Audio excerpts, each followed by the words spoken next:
What's good, y'all? What's happening, baby? Welcome back to Casually Profound. I am your host, Jose Narciso. Today, I have another guest, somebody that's been in the scene quite recently, very brand new, but it's also JJ, everybody's. What's up, y'all? Appreciate that. He said it's also JJ, man. That's him too. What's up, y'all? What's good, JJ? Chilling, man. Shit. Appreciate you having me on, my boy. Yes, sir. My bad. No, that's cool. I've been messing with the devil's lettuce. I saw you take a couple puffs of jazz cabbage before we walked in here. I got a little mini vape that I was trying to hit, but it's got the oil in it, and I think when you let it sit so long, like the oil don't move no more. So I was just kind of like sucking, pause for a little bit, and like nothing happened. I was like, all right, well, that's cool. The oil? Yeah. You know what I'm talking about? THC oil? Yeah, THC oil. Okay, what do you prefer? Do you prefer oil? Do you prefer actual bud? Like, what's your preference? Actual bud. Okay. Because then if I have just the oil and the vape, like I'll just chief on it and then get too high and be like, oh no. You know what I mean? Yeah, but also the oils have like a weird aftertaste. Yeah. Some of them do have like nice flavors. Right. But man, I don't know. It's just like, have you ever tried anything other than weed in like oil form? Nah, like what? Like vegetables? Like I've had vegetable oil. Okay. I gotta be more specific. I have had that. Okay, so I've never had DMT in its actual form. Oh yeah. But I've had DMT in oil form, like in a vape. That the aftertaste was horrible. It sounds dangerous. It wasn't. Man, it was a crazy story. So I was at Natsuo, right? Yeah. And I was hanging out with some other comics, and then like this random dude shows up. It's like this white guy. He's in all white, like a white shirt, white linen shirt, and like white shorts, right? And he's long white hair, long blonde hair, and he's like a surfer looking dude, right? Yeah. So I'm talking to him, and then we end up like playing chess, and like he almost had me, but then I beat him, right? Yeah. And then he was just like, "Hey man, you're one of the 3 people that have ever beat me here at Natsu." Like, and I was like, "Really?" Dang. And I was looking at the door guy. He was like, "I don't think so."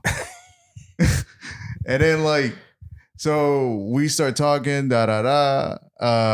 and then me, another comic, and another friend are just hanging with him, right? It's like 4 of us. And then like we start smoking. And like he's like guiding me. He's like, I'll be your like a shaman? Yeah, your DMT shaman. Like a guru or shaman. Yeah. So he's like, okay, breathe slowly. Okay. Take 4 hits, take deep breaths and hold it in, right? So I did. It was like 1, 2, 3. And then after the 4th one, I held it in. And then when I let go, everything changed. Everything was colorful. Oh man. Like it was like the best. It was weird because like my eyes were open and I could see everything, right? And I was like freaking the hell out. And then I had to go upstairs, right? And the moment I got upstairs, everything was like, it was in contrast, like, well, it was so much color and everything was so vibrant, right? And it was like times 1,000. Is it like Toonville from Who Framed Roger Rabbit? No, it wasn't that much. Oh. It was like the perfect amount of, color and tone and everything. It was just lit up.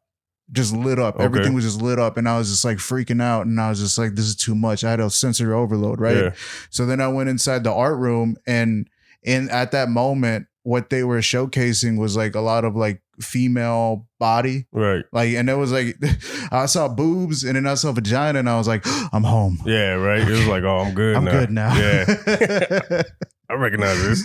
And then after that, went downstairs, hung out, and then the shaman invited us to this like hotel where there was like an upstairs like area where there was a piano, there was a bar and everything, and there was a pool, right? And I was just like, okay, this is cool. He starts playing. He is amazing. He's a musician, right? I think he met Jesus, bro. Bruh, he's playing Drops to Jupiter. Yeah. And he's like hitting every note. And I was just like, what the fuck? And I'm just like, oh, he's fucked some bitches here. Okay. Like, That's the move. That's the move. I was just like, oh damn, are we about to? What the hell's happening right now? Trying to purify yourself in waters of Lake Minnetonka. Talking, Yeah, bro. No. That's crazy. That's where DMT got me. That's crazy, bro. Nah, but he was a cool dude, and he talked us down off of it, and then we were just like, because the thing is, after that, we went to the pool, we were hanging out, and the security came, right? Yeah. And it was like the perfect time. I feel like he had already like done this so many times that he timed everything out perfectly.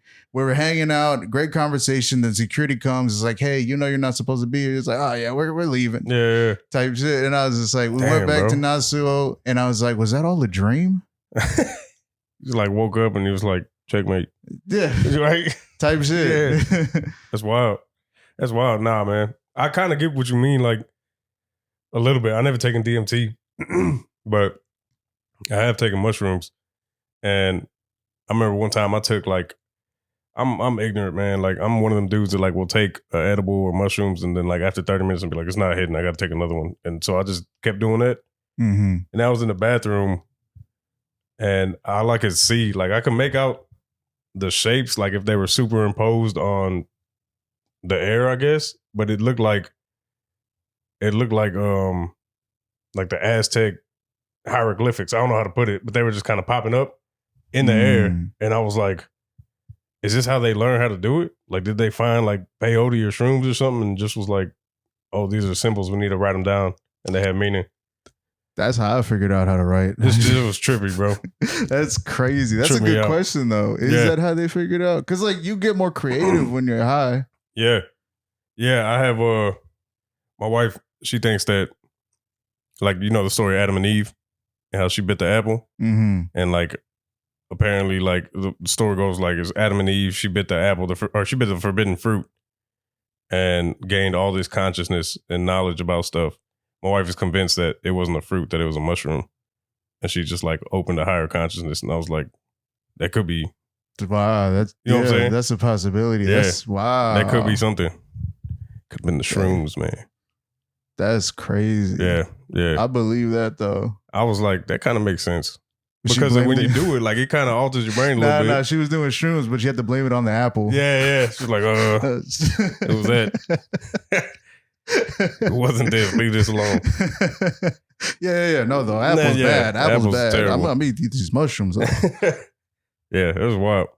It's wild stuff, man. Man, I like mushrooms, though. Mushrooms are always like a good experience for me. Like, I've never had a bad trip on mushrooms. Do you eat them?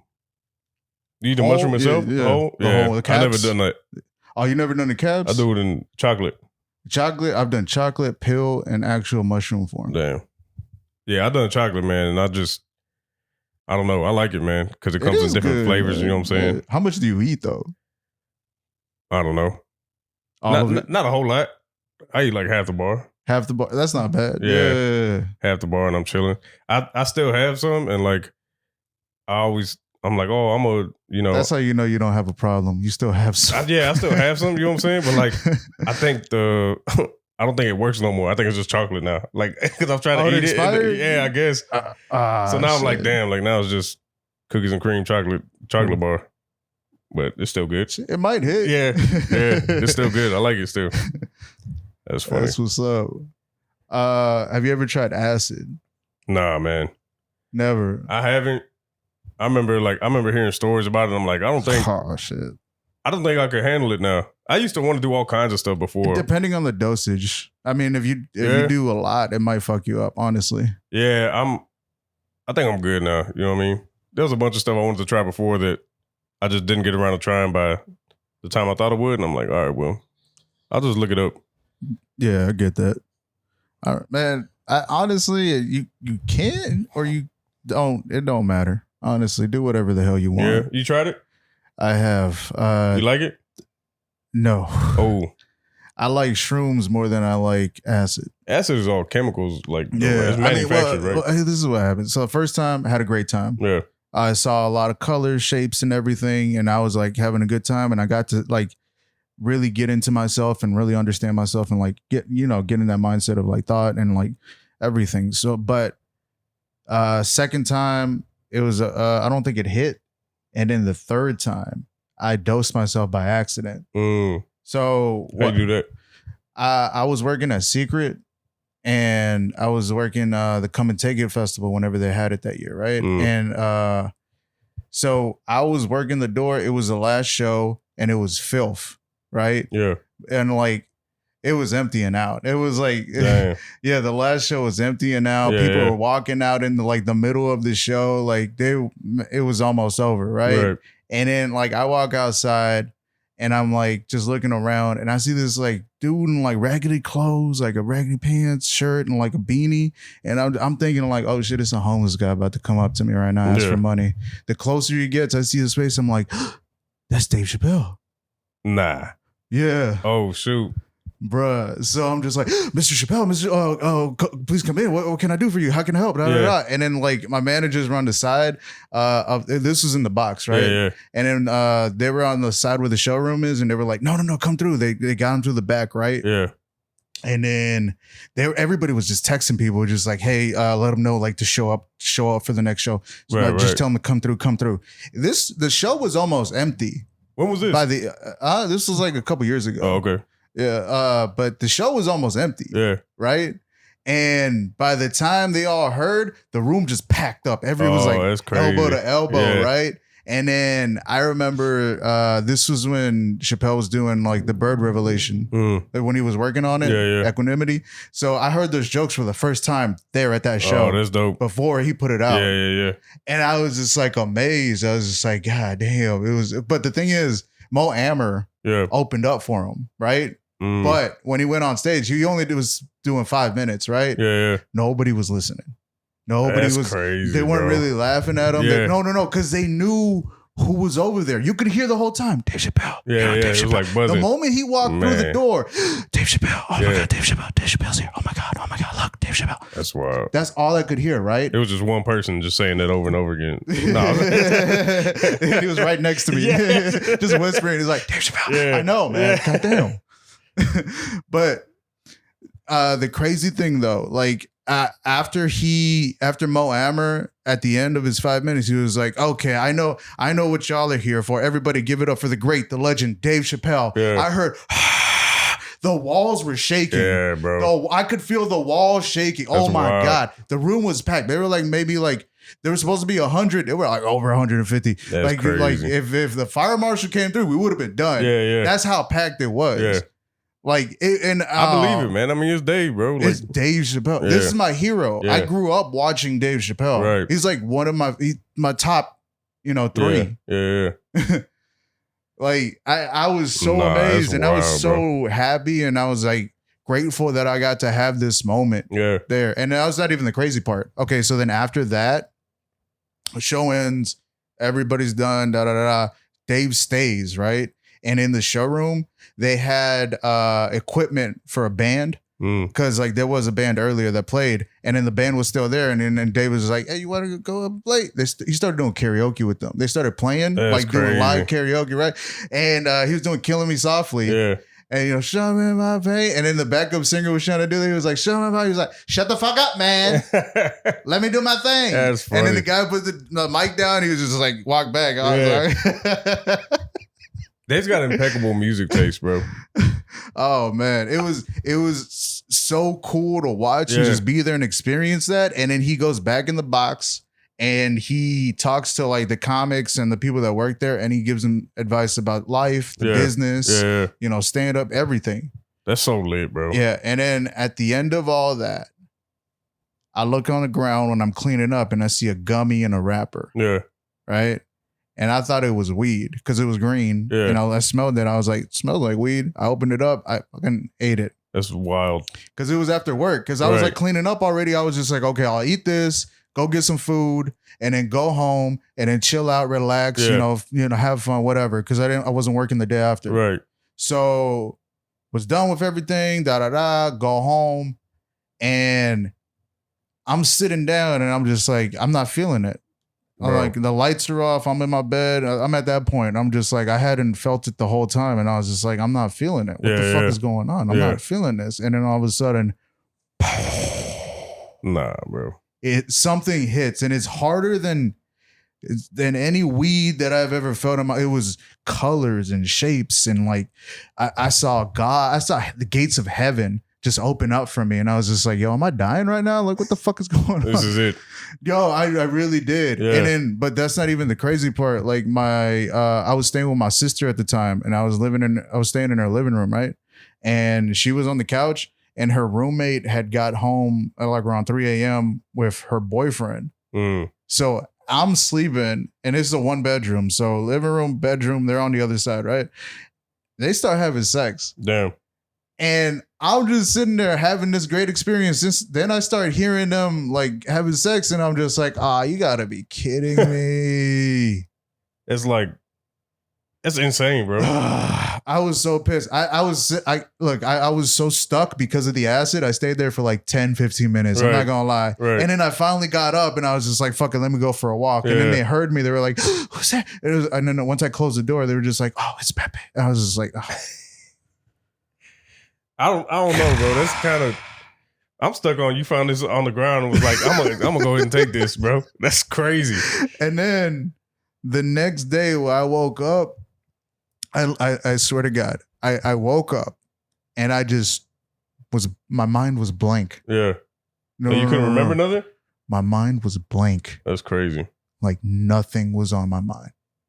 I tried to remember who I was. I couldn't remember my name. Oh, nah, bro. I couldn't remember anything about my family. I couldn't remember where I was. I was just like, who am I? That's crazy. I legit was like, who am I? Yeah. And I was like that for 5 minutes. I could have been anybody after that. I could have been a completely different person. Bro.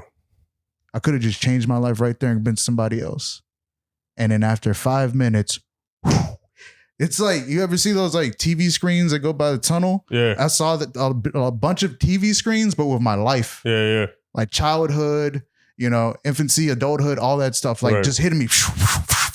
And I was just like, and then I remembered everything. Man, hey, what DJ Screw say? It's hard to think when your mind goes blank. Real talk, dog. You know what I'm saying? I'd probably that would have freaked me out, bro. I'd have been like, I'm gonna just give up right here. Yeah, that's what I did. That was the last time. That was the last time. I just laid down. Yeah. This is it for me. That was it. I can't. I had ego death. That's what happened. Yeah. Nah, I never had no shit like that, man. I'm kind of jealous. That sounds kind of dope, low key. I mean, I wouldn't take nothing off the ground, but you know what I'm saying? Like, if I had the opportunity, I might do something like that, maybe. To have that experience? Yeah. I'm lucky that happened. It could have been worse. Yeah. Like, honestly. Honestly, yeah. They didn't have, like, the DARE program in your school, I'm assuming. It was like, don't do drugs. Oh, they did, on the ground. But I took it as a dare. Yeah. That's crazy, bro. Honestly, though, that's a phenomenal night. If you meet Dave Chappelle, watch him perform karaoke, and then go on an acid trip, like, I'd have been cool with it. Yeah. I'd have been like, all right, well, that was the way to go out right there. Yeah. You know what I'm saying? But what if I didn't remember all that? Oh, yeah. There's a risk. Yeah, I could have been a different person. Never knew what it paid off, though. Yeah, I got lucky, bro. It paid off. That's crazy, man. Yeah, I never did nothing like that, man. I did, the first time I smoked weed, I did what I thought you were supposed to do when you were high, and which was not the case at all. Like, weed, you just kind of get real chill. I get real chill, and like, I think stuff is really funny. But like, the first time I got high, bro, I was like, I don't know, crawling around having flashbacks of like Vietnam, even though I had never been anywhere, and I was like, oh shit. What? You're not supposed to do this? That was my bad. I'm messing up the high. I did eat a lot, though. I raided my homeboy's. It was in my homeboy's house. Flashbacks of Vietnam? Yeah, in my head, I was like, oh. But you never been there? Yeah, I was like, I'm going to war, bro. What the fuck? War was tough. I was like 18. Oh, you were thinking about it. I had school the next day. And I just imagined that was on your mind. Yeah, bro. Because weed intensifies whatever you're feeling at that moment. Yeah. I think I was just feeling stupid. And I was like, oh, I'm going to just get on the ground and act like I'm shooting out Charlie or something. But it didn't. I don't know, bro. I got up and I was like, well, I'm super hungry now. And I raided my homeboy's pantry. I'm super hungry from shooting Charlie. Yeah, bro. My homeboy, I remember he had like a little bit of money. And by a little bit of money, I mean like more money than me. But he had a pantry full of food, bro. And I'll never forget, I went through a whole loaf of bread and every can of tuna he had and made like 8 tuna sandwiches. And I ate them all. God damn, you eating like you really were at war, dog. Bro, I never had the munchies. It was my first time I had the munchies. I was like, I'm going to eat all this tuna, bro. I'm sorry. But it was dope. He wasn't mad. And I got to eat a whole bunch. It was good, man. But that was the first time I got high. And I was like, I don't know. I don't know if I can keep this up. But I did, man. Now I know, like, when you smoke, we're just chilling like that. I don't know. I moved towards vape. I moved to Seattle for a little bit. And like the first month I was there, I think I was smoking every day. Cause it's hella legal up there. Yeah. You just go to a dispensary and like, it's like going to like, hey, we're out of milk. I'm gonna go get some milk real quick. You know what I mean? I did the same shit in New York. Bro, like the first thing I did when I got off the plane, I was like, where can I buy some? Yeah. It was wild, bro. I was just going all the time buying gummies, buying like actual flour, vapes. And I was like, yo, this is dope. And then after like a month and a half, I was like, all right, bro, I think I got a problem. I was like, I'm getting high every day. Well, you can't do it here. So you kind of like ball out over there. Yeah, it's all right. Yeah. I ended up gaining like 15 pounds and I was like, all right, man, these munchies might be catching up. Munchies might be catching up a little bit. How many milligrams are you taking? It wasn't a lot. It wasn't anything crazy. Like all the edibles were like 10 milligrams a piece, 15 maybe. But I used to buy, oh man, what I love was the infused pre-rolls. They're infused with like THC oil on top of like the flour. So you get like extra high. It was, I used to smoke some stuff called Gorilla Glue. And it was so good, bro. But I'd be out. Gorilla Glue? Yeah. What the fuck? Yeah, if I smoked like half a gram of that infused with the oil. I've been like using Gorilla Tape. I didn't know you could smoke it. Nah, bro. Gorilla Glue was crazy. Put me on my ass, bro. I'd be like, well, I hope we're not doing anything for the next 2 hours because I'm stuck. It was so good, though, man. That's crazy. I want to try that Gorilla Glue. Yeah, I highly recommend it. You make it out to the West Coast, try to find that. All right, shit. That OG. Yeah, bro. It was good. I kind of miss living in Seattle, bro. Like, it was, I was up there for 3 years. But the thing about it is, in Seattle, whatever's going on with nature up there, like, the clouds get trapped in that area. So it's overcast like 10 months out the year. Yeah, I could deal with that. Oh, man. I had just moved from Florida, so like I could not deal with it. Sunny all the time. Damn, that's a huge shift. Like literally polar opposites, bro. Like it was insane. Because I was thinking about moving to Seattle. Yeah. I was trying to check out the comedy scene over there. Yeah, I do miss it. I think checking out the comedy scene would be dope. I want to go back. I haven't been back in a couple of years. I definitely want to go back. It might be cool to go back and like see what clubs are popping and stuff like that. Honestly, I want to go everywhere too, you know? Yeah. Not just Seattle, but I was thinking about it for a minute. Where have you been? So where have I done comedy or where have I been like? Well, where have you been that you like not just for comedy, but just like in general? That I liked? Yeah. I mean, I like New York for all of it. I mean, not just like the good parts, but like the bad parts were like interesting too, because it was like a different perspective than what I saw. Mm. You know, because I stayed in Harlem. Okay. Well, and I only stayed for like 2 days, maybe. Yeah. It was quick. But I got to experience a lot. And I liked it for, honestly, Harlem was dope because like when I got off the plane, I didn't know it was a hood. I've always heard shit about Harlem and seen it on TV, but I was just like, okay, what is this? It looked like a hood here, just like different scenery, but it was like the same environment. Right. You know, and I was just like, oh, I understand this. I know how to live in this because I've lived in it over here. Right. And I was like, okay, this isn't that different. But what I saw was the community. I think that's what really like, gave me the different perspective. Everybody was hanging out, drinking, smoking, talking. Everybody knew each other, and I was just like, oh, this is different. Because in Houston, it's like it's not really like that, right? You know, like the street, like we're all divided in some way. Yeah. Like it's weird. Like the scenes have cliques and the neighborhoods have cliques too. I think what we have here in Houston and in most of, I think the South is like the Southern hospitality. Southern hospitality. Hey, but there's like some underlying things with that too. Right. It only goes so deep. You know exactly. what I mean? But I know what you're talking about because I was in New York last weekend. My cousins live in Brooklyn. And I was like, I woke up one morning and I was like, I'm gonna just go walking around. And as I walked around where they live, it's like they live in between a big Jewish community and a big Caribbean community. I think like mostly Jamaicans. And I was walking like around Brooklyn, that area, and it was exactly that. It was like a huge sense of community. Like I walked into a deli and the lady at the counter, she was like, "Oh, y'all are my." She didn't even know me. First time she seen me, she's like, "Y'all are my family, bro. Y'all be helping me feed my family, so y'all are family to me, and this and that." That's and love right there. I was like, "Bro, that's crazy." And that's then like love. Walking down, like a DJ's just posted up on a corner, and like there's some people outside just kind of vibing, other people walking around, and I passed by somebody's house, and they had like a little sign that said like free, and it was like a community pantry, bro. Like cans of food, like green beans, like bread. And I was like, nah, this is dope, bro. It reminded me of Mexico a little bit, you know what I'm saying? Because like in Mexico, people vibe with each other like that, you know what I'm saying? Over here in Houston specifically, it ain't, like you said, it ain't like that. But it was dope. I could definitely see that sense of community. I thought that was lit. Yeah, I mean, I went to Brooklyn, I went to Manhattan, I went all the parts because I got lost on the train. Yeah. I got lost on that. I feel like that's a universal experience. If you're not from New York, you got to get lost. Your first time? Yeah, you get lost. Yeah. But it was cool because I got to see parts that I wouldn't have if I didn't. Yeah. You know? Yeah. I was in the city. I was in the financial district, and it was like, take this train, 2 stops, and you'll be in Little Italy. I was like, bet. And I took it 2 stops, and I was in Brooklyn, and I was like, oh, shit, like, I got on the wrong train. So I had to get back on. It was ridiculous. Yeah. That's crazy. I mean, did you go to Times Square? Nah. I'm not really interested in going there.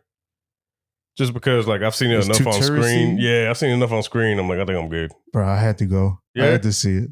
It was crazy. Because like the moment I got up from like the subway, I went upstairs. I saw the big screens, and this was like Superman was coming out during that time. So I just saw big old Superman, and I was just like, "Oh shit!" And like seeing all the scammers and shit on the street selling whatever the fuck, channel. Hey man, I got you this. $50, $20. That was cool.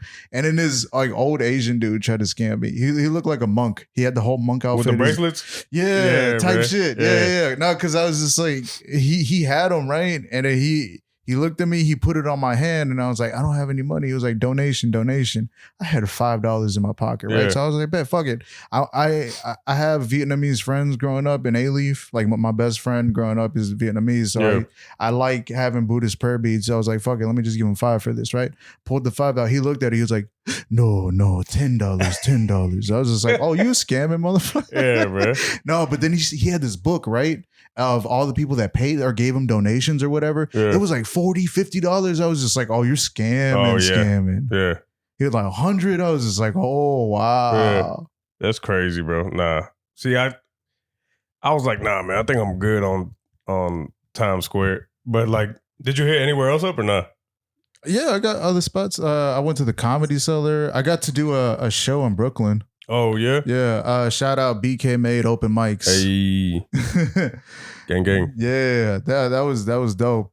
That's what's up, man. Hey, technically where I went to was a tourist thing, but like most people, I don't know. I would imagine most people wouldn't think to go there, but like I went to the 9/11 Memorial just to go like be there.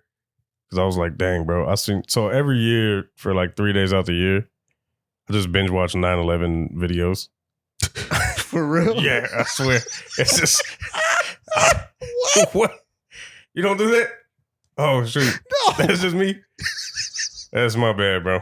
I've seen like every angle of every plane you can imagine, bro. Okay, like, so what was your perspective on this? So do you think that because you've seen it every year. Did it happen? Yes. Yeah. Did it happen the way they said? No. Okay. But you heard it here first. Jet fuel does not melt steel beams. It was, bro. It was insane, bro. Yeah, I don't know why I do that, to be honest, bro. It's literally every year. There's a random, it'll be random too. I'll watch one video and I'm like, oh, this is it. It's happening. And then I'm just stuck That's for like the next porn 3 for days. You, yeah, bro. Like, all right, now I got to watch this for the next 3 hours. Yeah, now I'm not leaving the crib for 3 days, bro. It's wild, bro. I'll sit there and watch it, bro, and like, I'm watching angles of like the planes. I'm watching reactions. I'm watching all the news reports. I'm watching people jumping. I'm like, nah, bro, this is wild. I'm looking at like the field in Pennsylvania and all this other stuff. I don't know, bro. It's just always fascinating because I mean, I don't know if you did. Like we saw it when it happened. You remember seeing it? Yeah, I remember seeing it on TV. Yeah, like when I was in school, I was in 5th grade, and I was like, I don't think it's supposed to happen, and it just left me, I don't know, scarred, I guess, or like intrigued for the rest of my life. So I went there and like walked around where the towers used to be, and I was like, oh man, this is where the dust clouds were whenever it was coming down and all this other stuff. Like, it's wild. Yeah, it's wild, bro. I can just imagine you in New York getting ready. Oh, I'm about to go to Ground Zero right now. Yeah, bro. I literally like walked up in the subway. I was like, oh, this is it. This is the Mecca for real. But yeah, bro. It was insane, man. But I went there. I spent a good hour and a half there just looking around and imagining I was there and all this other stuff. And then it's like Mecca from MAGA. Yeah, nah, for real. And yeah, and then I was like, all right, well, I'm gonna go get something to eat. So I went to that's when I was trying to go to Little Italy and get some food, but I went to Brooklyn instead. But I hopped back on the train, went back to Little Italy. So I do like other stuff like that too. Like I went to 9/11, did my thing there, but then I was like, I'm gonna go to Little Italy because I'm big into like mafia shit. Me too. And bro, like I went Sopranos, bro, like Godfather, all that shit. I was like, I want to go see. I like seeing like unorthodox tourist areas. So like where they took out Joe Gallo back in like the 60s or whenever it was. Like I walked right by the restaurant where it happened. I wanted to go see like where like the Dodgers used to be the Brooklyn Dodgers. Yeah. So I went to where their old like home plate used to be for the stadium. It's like right outside some big apartment building. Oh, that's what's up. I wanted to go to Rucker Park because if you hoop, you know about Rucker Park. Like it's a legendary park. Legendary. Yeah, I didn't make it up there, so I got to go back. But like going to see where like Biggie grew up, like his house and stuff like that. Like that's the kind of stuff I like to go see. Like I like that shit too. Just not the 9/11. Why not, bro? Come on, dog. Because I want to forget. You can't. You can never forget, dog. Nah, bro, it's wild. I literally can't, bro. I don't know why, bro. It's been my every time. You know what people kind of have their reaction to. I'm like, y'all don't remember 9/11? Like y'all don't watch it every year? And they're like, no. I'm like, I'm pretty sure. Like once this podcast goes out, you're gonna find some other people that are gonna come. Like, yeah, every year, yeah, every year. My people, dog. Yeah, I don't know, man. That's the kind of stuff I like to do. Like I don't know, it's weird. Okay, so I got a question for you. Yeah. So you are a new stand-up comedian. You've been doing about 8 months now, right? Yeah, 8 months. So what's your perspective from like where you started to these 8 months? Like, how do you feel about stand-up? Like, when was your first time? Let me ask that first. My first time was, I think it was September 18th or 25th, one of them 2 days. But it was at the Axelrad. You were hosting. Oh, yeah. It was when Axelrad was still doing open mics. And it was a Sunday night. Shout out Axelrad. Shout out Axelrad for real. They're not bro. doing open mics anymore. It's all shows. I still mess with y'all, bro. Hey, no. Yeah, bro. It was my first time going. I had been writing jokes for like 2.5 years. Like 2.5, almost 3 years, been writing in my phone. Or what I thought was writing jokes, but I had material. I was like, man, like, my wife had been pushing me to do stand-up. It's something I had always kind of wanted to do anyway, or at least attempt. I was literally at home pacing back and forth, bro. Like, I couldn't sit still. I was like, I got to get it out, bro. Like, today's the day. It's going to happen. Kind of like when 9/11, the 9/11 bitch watching, like, it's happening, bro. It's going to happen. So, like, I literally, like, I was pacing back and forth, and I was like, all right, bro, I got to go. So, hopped in the truck, went to Axelrad, and I think shout out to Jeff Joe, man. I think he was like, shout out. He's like, yeah, I'll give you 3 minutes. Just don't go up there saying anything crazy. I was like, all right. And I've said this before, but like when my first time doing stand-up, I had like personal goals for myself, 2 of them. And one was make somebody else think that wasn't my first time. And then, that was the second goal. The first one was make somebody laugh, like make somebody in the crowd laugh. I did both of those things, and like, I was like, oh yeah, I like this, bro. It was dope. And it's been I've been hitting the stages ever since, bro. You actually won one of the contests at Axelrad when they were having it. This was my second time up. I won that. This was only my second time doing stand up, going up on stage, and I won the contest. Yeah, it was dope. How was that feeling? It was cool, man. It was real, like, in a sense, vindicating, because I was like, told you I was funny, because I got a homeboy that like supports me, but he's also like he's like a well balanced hater. You know what I mean? Like, he'll be like, Jay, you're not funny, bro. I'm like, all right, bro. But yeah, I went and it felt good, bro. It felt good to win. I was like, okay, like that was cool. But at the same time, it like messed me up because I was like, oh, I'm funny. I can do this elsewhere. You know, the 1 minute is at Riot too. Uh-huh. And I went to Riot and being like, I'm about to win over here too and clean up. And I got knocked out confident. The first round, bro. I was like, oh shoot.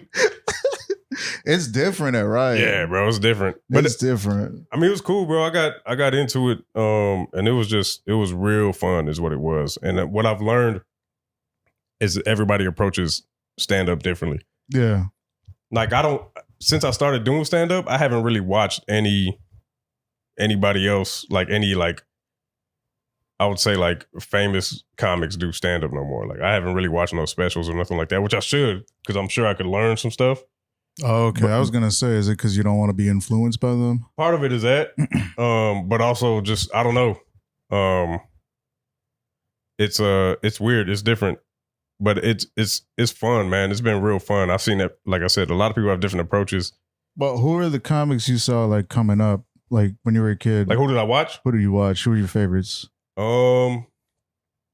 I remember watching like a replay of Eddie Murphy, Raw and Delirious. Yeah, that's a good one. Classic stuff. Classic.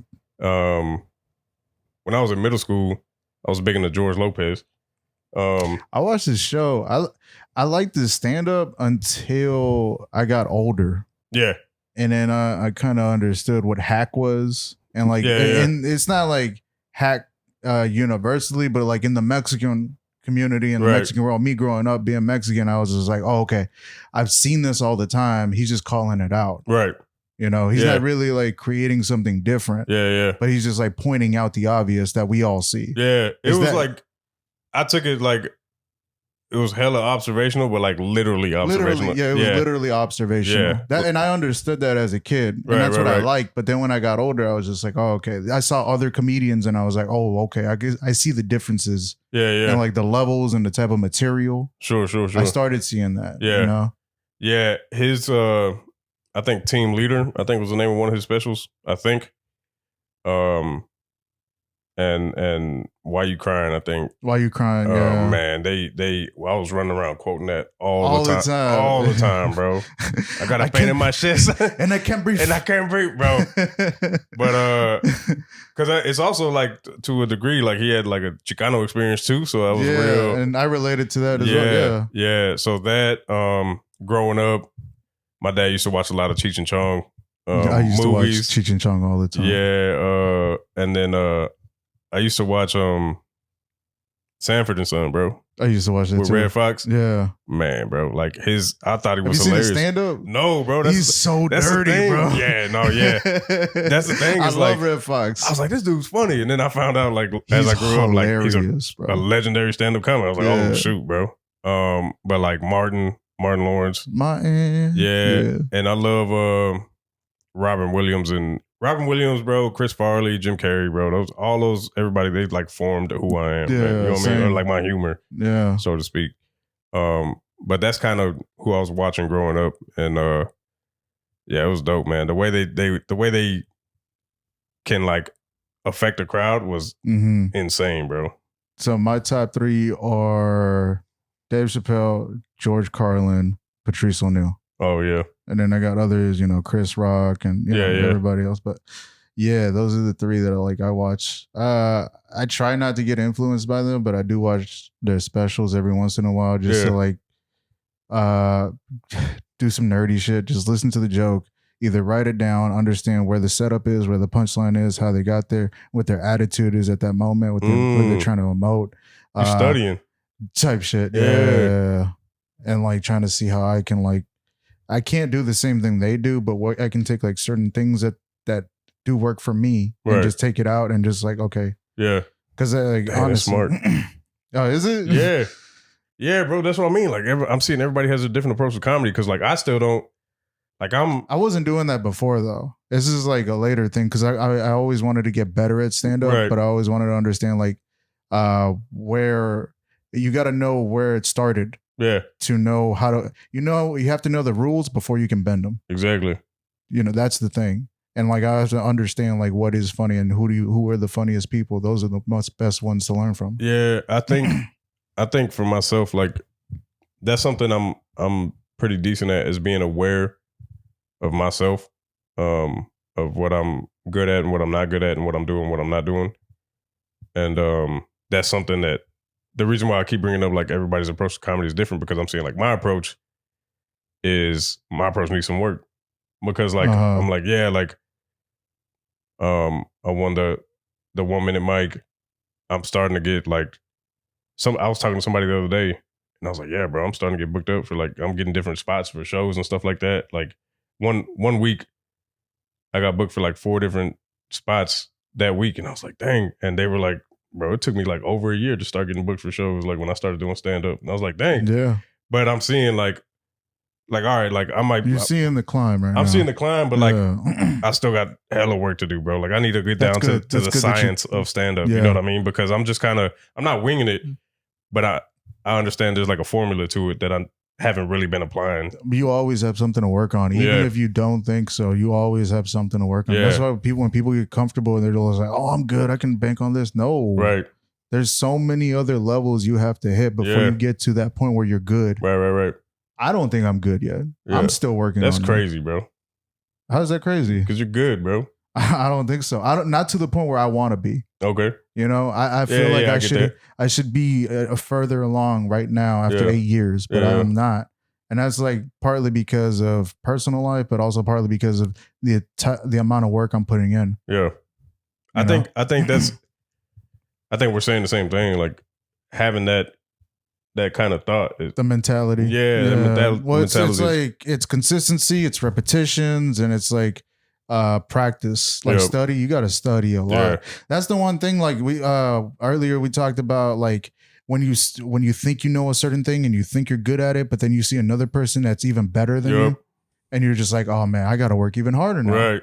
I always see that. That's the one thing I love about Houston comedy, because like I always get that with like comics here in the scene. Like I always see somebody and like, damn, I got to work on this now. Oh, I got to do better. I got to be like that. I like that. They do this like effortlessly, you know what I mean? Or whatever but it is. Honestly, they're putting in so much of their own time and effort and preparation that you don't even see it behind the scenes. Like, so me seeing that is just like, oh, I'm not doing what they're doing. I need to work even harder. Yeah. No, yeah. Like I heard Mark Norman talked about one time. He's like, yeah, like before, I don't know if he still does this now, but he was like, before, like I'd be practicing a bit or a joke, I'd be in front of the mirror for 2 hours going over it. And I was like, I've never done that. I've heard him say that. Yeah. Ever. Well, that makes perfect sense because the audience is looking at you. So if you can see yourself in front of the camera, you can emote, you can just do everything. So you could see and feel how they feel or see what they see. Right. So you can like kind of know how to play it off. Yeah. Especially with like act outs and stuff. Yeah. Or like listening to, like I'll record my sets, but like the last 2 that I've recorded, I haven't listened to. Because for the most part, I can remember where they were like certain pops and stuff like that. But I'm like, no, bro, that's a tool, bro. Like listen to where the pops are, where people are laughing, where they're not. And that helps out a lot. Also, listening to the type of laughs that you get. Mm-hmm. Either they're laughing with you, at you, or at something else. You know, just understand like what type of laughs you want. You want the big laughs, but you want them laughing with you. Right. Yeah, bro. It's been dope, man. Honestly, like I don't remember who I was listening to. I think it was like, dang, I don't know who it was. I think I was listening to like Conan or something one time, and they was talking about, I could be completely off, man, but Louis, it was an actor named like Louis something. Nah, John Candy. I'm tripping. It was like, what advice? I'm pretty sure like none of these people have anything to do with the story I'm saying. I think it was somebody else entirely, but like that's what comes to mind. But they were like, what advice do you have for me? Like, I want to do stand up. And they're like, get comfortable shoes, bro, because you're going to want to stay on stage all the time. I was like, oh, that's true, that's bro. That's some good advice. Yeah. I was like, oh, that's true, bro. It was, that's how it's been. Like, ever since I started doing it, I'm like, that's all I want to do, you know? I've always, for all of my life, have made people laugh and enjoyed it. And now, like, getting to go out there and do it. You want to get really good at this? Yeah. Make this your 9/11. Yo. Yo, yeah. Go on a 3-day bender on stage the whole time. Yeah, bro. Nah, for real. I should. It's the title of my first special. The Real 9/11 or something like that. You know what I mean? Can make it come out on September 11th. That'd be crazy. That would be hilarious. That's the plan now.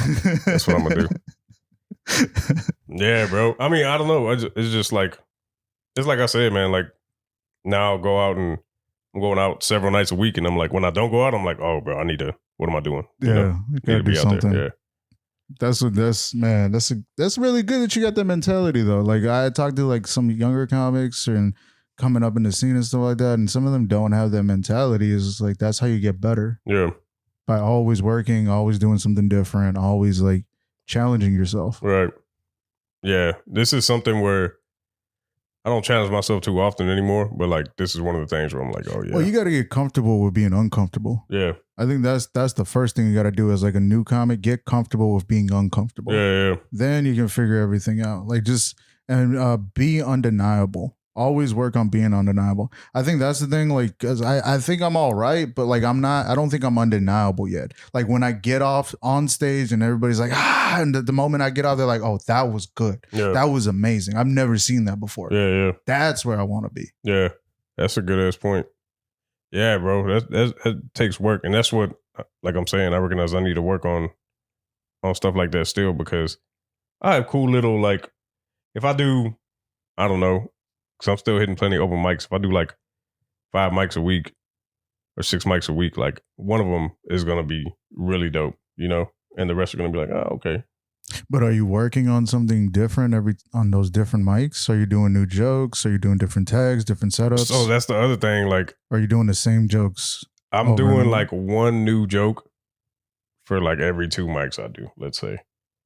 I have stuff written that's new, but I just haven't taken the time to be like, all right, how do I really want to set this up? And then I'll just go up there and kind of say it and be like, let me see what happens, you know?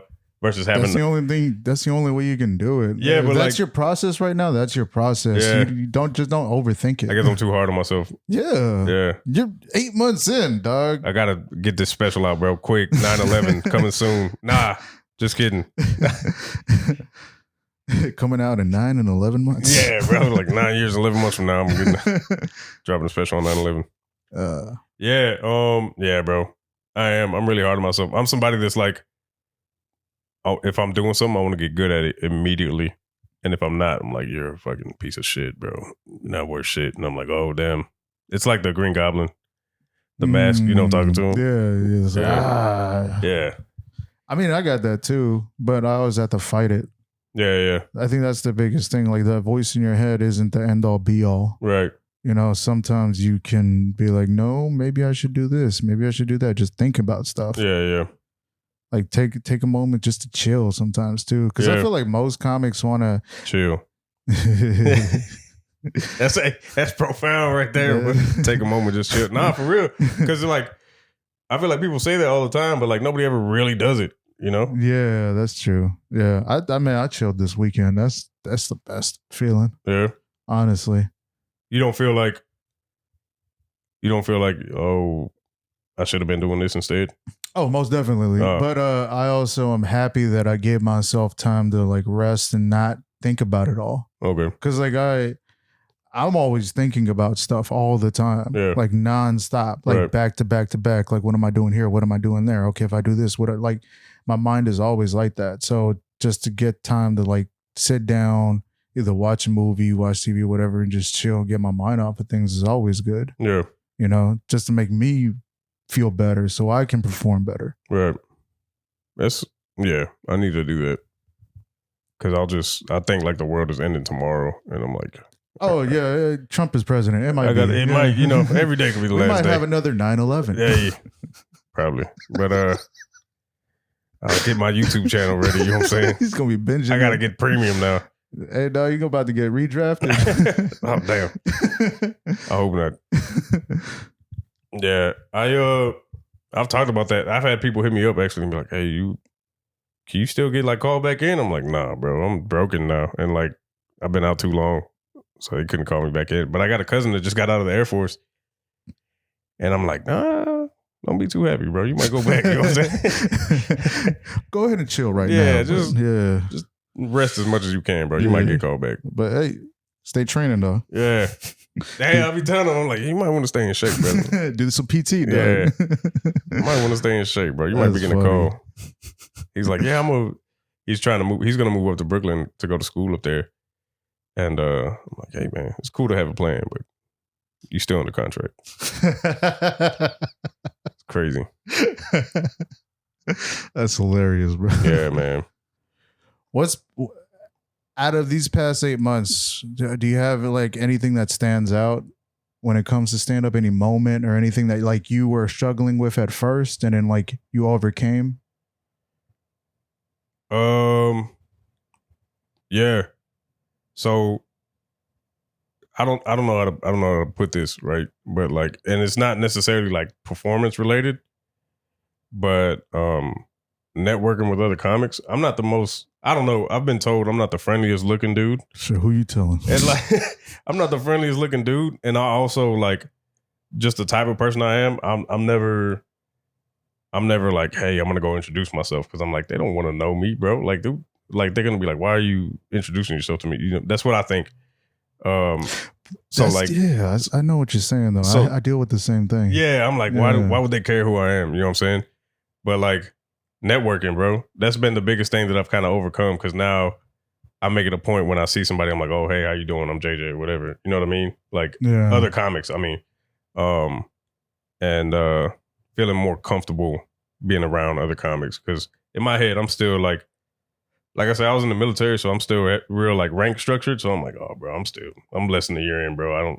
I can't talk to these people yet. You know what I mean?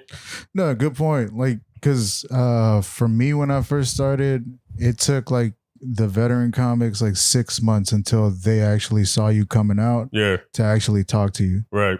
You know?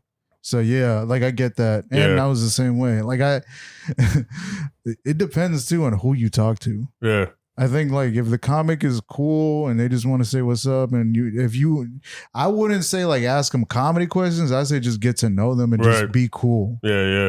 You know, I think that's the biggest thing that like newer comics don't really understand is like how to be in the room. Yeah. How to be cool. Just shut up. Yes. Don't say anything.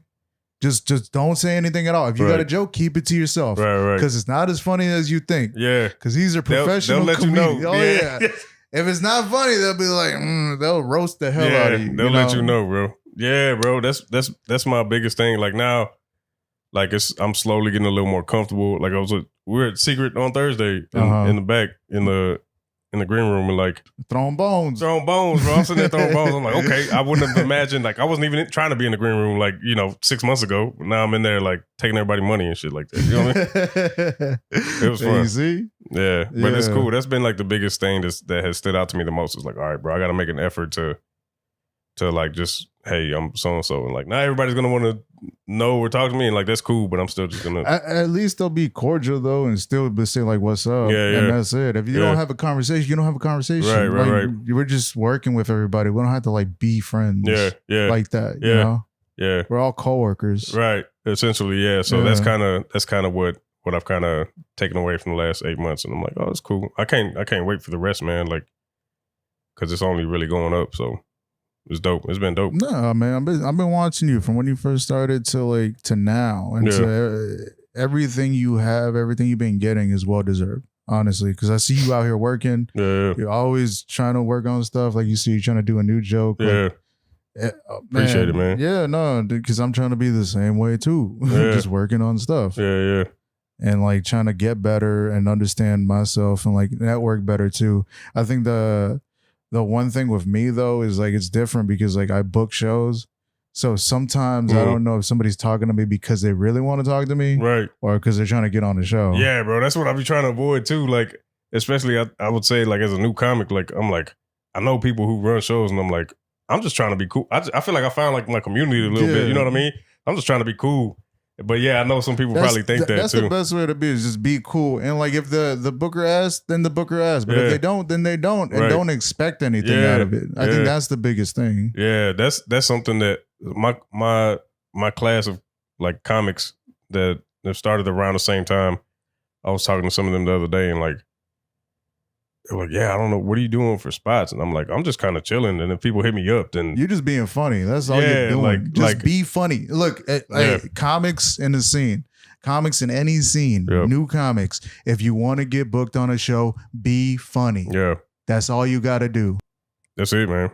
That's literally like, I'm just like, hey, like I said, like this one week I got hit up a few times. I'm like, cool, man. You know, and if I don't, then I'm not like, hey, can I get on or something? I'm just because you'll get an opportunity eventually. It'll come when it's supposed to. Exactly. You know what I mean? Yeah, but don't squander it. Once you get that moment, you have to kill. Yeah. You have to make it worth it. Right. Every time. And that's the one thing that I didn't think about when I was coming up. Yeah. Is like making every moment worth it. Every opportunity, using that the right way. Yep. Because I was still working on me. I was too like timid, too scared, too worried about what people were gonna think about me. Yeah. You know, now that I'm older and understanding certain things about myself, like I'm at a different place, but like I do see a lot of things that I could have fixed really early on that would put me at a different place. But I am glad that everything went the way it did, you know, because then I wouldn't be me at this moment. I'd be somebody else. Right. Damn. Just like the acid. Yeah. It all comes back. Yeah, man. That's dope. Nah, man, but this was a dope conversation, man. I do appreciate you being on. You got any social media? JJ from H-Town on Instagram and TikTok. That's pretty much it. All right, that's a bet. You got any shows you want to shout out? Honestly, all the shows that been putting me on, bro. Like, shout out to like what you mean, like the producers and stuff like that. Any shows that you have that you want? Oh shoot, I was about to. I'm trying to remember. Shout out all the shows. Hey, shout out Axel Red, shout out The Rise, shout out Seeger, shout out Improv, Punchline. You got to everybody. I don't. What's this week, bro? I don't think I have anything coming up this week, to be honest. Well, look them up on social media. Yeah, bro. Look JJ up. You know where you can find me at the Joe Cossi. That's TheJoeCosity. Look me up. Check out my links. Got a show at the Mill on Millby on Thursday, May 21st, 9 p.m. And then the Bird Call is going to be happening every second Thursday, 9 p.m. You should definitely, at Trash Panda, definitely check that out too. More shows coming soon. Check out all my links. And man, appreciate you for being on. Appreciate you, my boy. Deuces. Hey.